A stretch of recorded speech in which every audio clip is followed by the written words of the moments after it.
ఏమి నా కుమారుడా, బిడ్డలందరూ నిద్రపోతున్నా, నిద్రపోలేదేంది నువ్వు?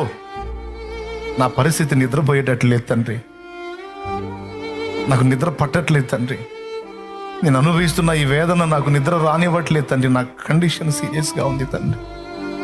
అవునా, బాధపడకు, నేను సాయం చేస్తాలే నీకు. నువ్వు నిద్ర మానుకుంటే ఆయనలో కృప మేలుకుంటుంది, నువ్వు అన్నం మానుకుంటే ఆయనలో కృప మేలుకుంటుంది. అందరూ తిన్నారుగమ్మా, నువ్వెందుకు తినలేదు నా కుమారి? నాకు తినబుద్ధి కావట్లేదు తండ్రి. ఎందుకు? నా పరిస్థితి చావా బ్రతుకా అన్నట్టుంది నా పరిస్థితి, నాకు తినబుద్ధి కావట్లేదు తండ్రి. అవునా, దేన్ని బట్టి నువ్వు అన్నం అనుకున్నావు నా కుమారి?